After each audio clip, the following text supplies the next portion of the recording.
What's good? What's good? Blessings on blessings on blessings. Welcome and blessings. And I salute you all. Welcome to the Raw Game Marketing YouTube channel. Thank you guys for watching. Continue to like, subscribe to the channel. I appreciate it.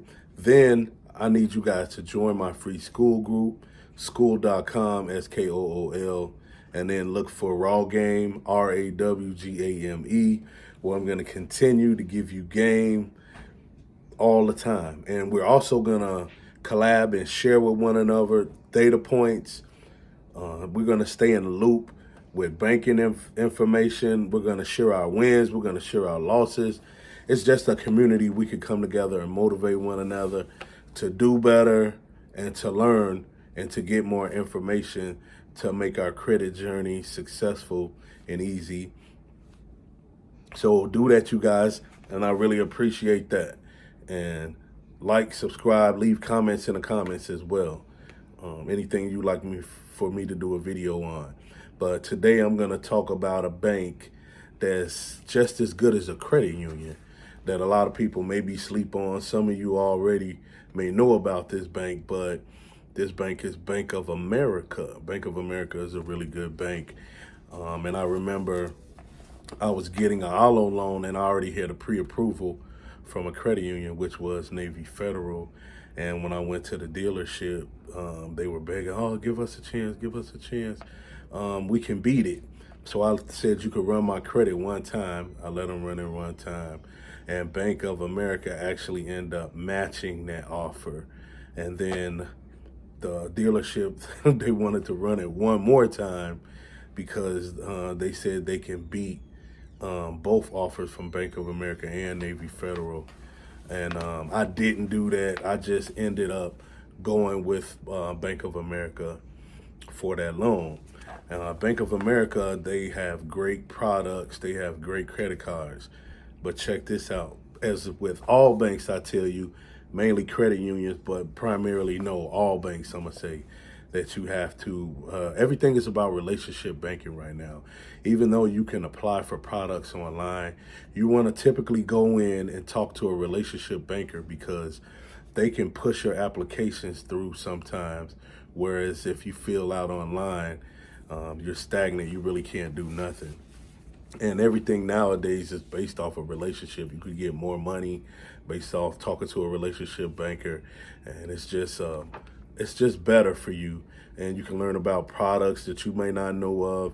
So relationship banking is definitely a must, and you must relationship bank with Bank of America. Now, I would say you really want to first you open up a personal credit card, even though the goal is definitely to get to the business. But this is going to help you get to the business. You open up a personal credit card. Of course, you want to have deposits coming in, out. You don't want to be late. You can't have any collections or anything of that. Some of you may not be ready for that yet, but those that are ready, you could try this in relationship bank with Bank of America. Make sure your credit profile is intact. So you want to typically maybe start off with 5K or more, because when you start off with a hefty or a decent amount, typically they'll give you that in return when you apply for their products. So that's something that you need to do. Then you can apply for a Bank of America credit card, personal credit card. So once you do the relationship banking, you open up your account and you're doing business with them. You're putting money in. You're not late. You're not negative or any of that. Apply for that credit card. You may start off with a low amount, but that's all right. But check this out. Bank of America also does soft pulls on credit limit increases. Now, most of us, we all know, we say don't ask for an increase till every 6 months. But by them doing a soft pull, you can ask for an increase every other month or every 2 months. Worst they could do is say no. But from what I've heard in a situation, a person, they started off with a $5,000 credit card, and then they asked for an increase every other month, and they got up to $40K. So that is something that you could definitely do. Then I know a lot of you may not know about, but Bank of America, their auto loans. So that auto loan hack, and what that is, you could get 4 auto loans off of 1 inquiry, but this has to be on the business side. Now, if you have a personal loan with any bank and including Bank of America, you know you can refinance that loan into a business loan. And especially with Bank of America. And what's that gonna do is you're gonna lower your debt to income ratio, which could cause a boost and a raise in your credit score. Now, if you do this auto loan hack, they generally pull from Experian, and you only could get up to 75K as far as the auto loan. Now check this out too. There's no docs, so you don't have to provide any documentation. So that's a great thing. And then, excuse me, and then after that, you get your loan, anything over 75K, then they're gonna start wanting to ask for documentation. They're gonna ask you for proof. Okay. Now, you only can do that on the business side, though, as far as that auto loan thing. That only can be done on the business side. So that's a great thing you could do if you're looking to rent out auto. Some people may be into Turo, if you want to rent out some cars and get some income. And they also, you can double dip, which I explained on some of my videos as well. Credit unions and other banking institutions, but Bank of America, you can double dip, meaning that if you apply for a credit card, you can apply for multiple credit cards or loans with 1 inquiry. So instead of applying for 1 credit card, you can apply for 2 off of 1 inquiry. Then I guess that inquiry is good for up to 30 days. But keep in mind, data points always change. And right now, with the economy the way it is, I would say that you would need to be a 720 or better.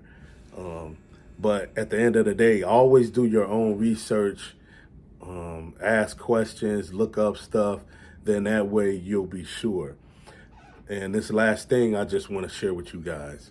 If you ever get denied for credit card or loans or anything involving a credit, find out why. Don't just say okay and then go to another institution, wipe that old inquiry off and go to another institution and try to apply again. Find out why you got denied. Look into it so that way you can correct it, and then you can reapply with whatever institution you got denied with, and then you can turn around and get approved for it. Because knowledge is power. Knowledge is key.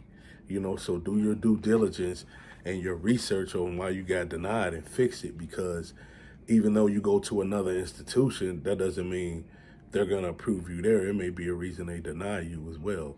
So use that as leverage. Find out, ask the branch manager or ask the people online.